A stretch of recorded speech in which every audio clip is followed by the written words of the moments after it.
guest has had hits like Rocky Mountain High and Annie's Song, of course. Tonight he's performing in Dublin, and he's just released 2 new albums called Earth Songs and Different Directions. It's welcome to John Denver. Good morning to you. Good morning to you. You've had a hectic schedule, haven't you? You've been working hard. I've been working very hard, yes ma'am. And yes ma'am, I like that. And it's Dublin tonight, is that the last one? That's the last concert here in the United Kingdom, and then I have a concert on Saturday night in Florida, and then I get to go home for a while. You'll be glad to get home? I will be so happy. What will you do? What will you do when you get home? What's the first thing you do? I'm going to hug my little girl to death and just not let her go. Do you still get an enjoyment? Obviously, this is your work, what you do when you're performing. But do you still, you know, sometimes maybe pick up the guitar and just play for yourself? I do. I love to sing, and I'm at my best when I'm out working every night. You get this piece of equipment in shape, and there's only one way to do that, which is performing.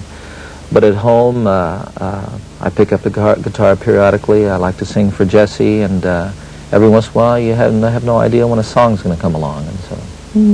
How do you actually go about, I mean, do you say to yourself, like, today I will write a song, and you set aside a bit of time? Does it just come to you? I'm not that kind of writer. They come out of my own experiences or observations or perspective, emotions, memories, of a vision for the future. And as I said, you never know when a song's going to come along. Sometimes, quite often when I'm driving is a very relaxed time for me, and I'll write songs in my head in the car. How do you manage to remember them, though? Do you have a tape or something? I wish I could remember a lot of them, but I've forgotten. You know, I don't know. You have a head for that, and there are a lot of songs that I've started that I have forgotten. But there are songs like I remember the day I wrote Annie's Song. I was skiing, and I just done this one run.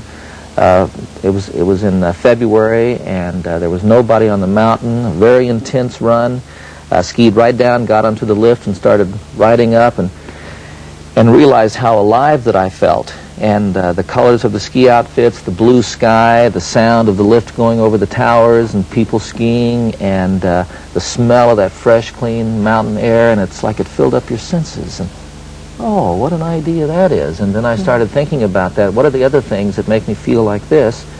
And in the 10.5 minutes it takes to get from the bottom to the top of the mountain, I had a song. I skied down to my car, went straight home, picked up the guitar, and played it, and there it was, Annie's Song. Do you think that the best songs are those kind of ones? It's the ones that actually come to you very, very easily, if you like? Is it the ones that you slave over that tend to be a bit, perhaps not quite so good? No, they're both good and bad on both sides. They're not bad. I've never heard a bad song.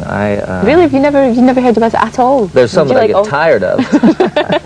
But you know, I love music. I've never heard a bad singer. You know, really, that's very interesting. People singing is a wondrous thing to me, and it's more the spirit behind it than whether it's in tune or not, or like. But even like sort of punk rock and rap and things, do you enjoy that? I'm less attracted to that, and in the rap music, it's not the lyric or the musicality of the lyric. There is none, but the music of it, the tempo, the rhythm, what's happening there, that's pleasurable to me. Yes. Yeah. But will it last? They always say. I mean, it's the. Well, I think that one of the things that happens in music is we go through all of these cycles, and when a new form comes, we take it just as far as you can imagine going with it, and then you take the very best pieces of that, and that starts to be a part of the culture in a sense, and all the rest is shuffled off, and we move on to something new.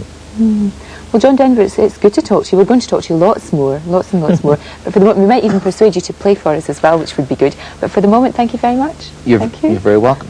John Denver is with us. Hello again, John. Good morning. We have a campaign that's been going for years here to stop you eating popcorn in the middle of a film. Would you join that campaign?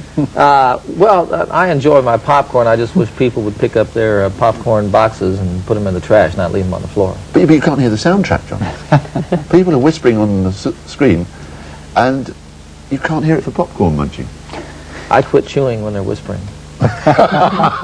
Very good, very good. Get out there.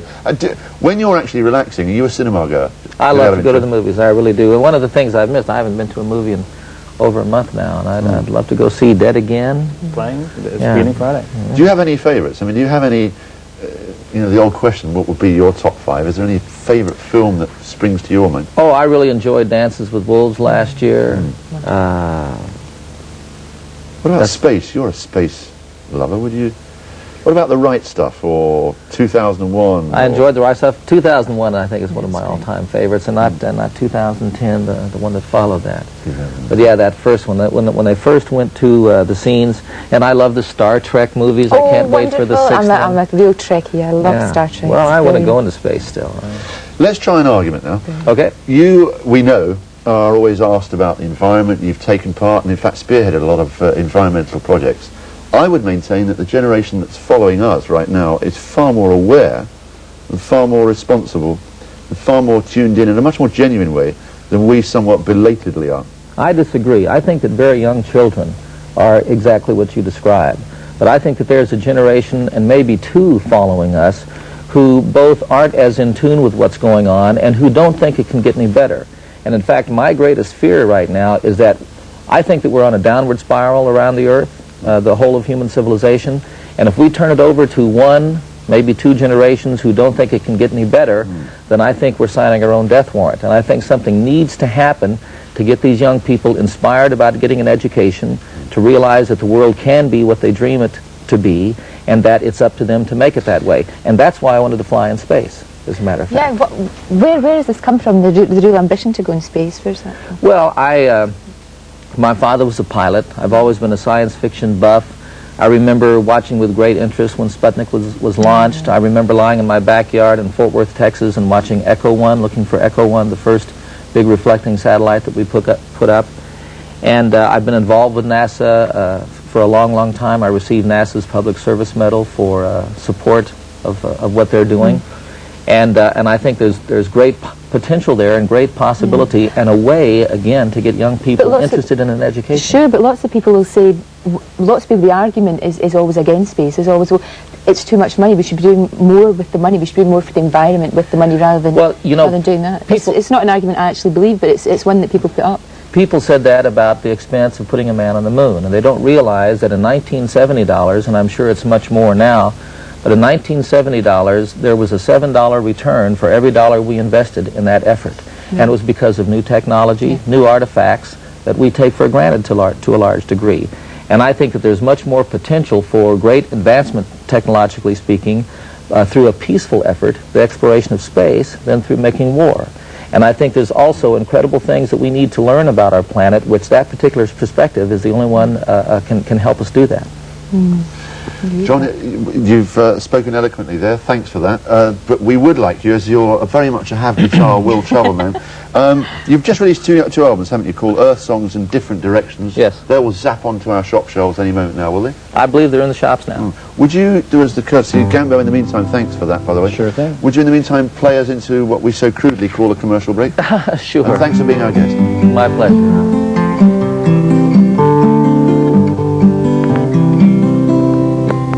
They say they love each other, I've no doubt they do. They say they'll always be together, that may not be true. They come from different places, different points of view.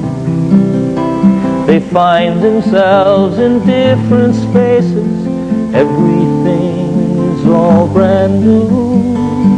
Two different directions, too many different ways. One always on the road somewhere, the other one always stays. Too often unhappy, too often all alone. When you are moving in different directions,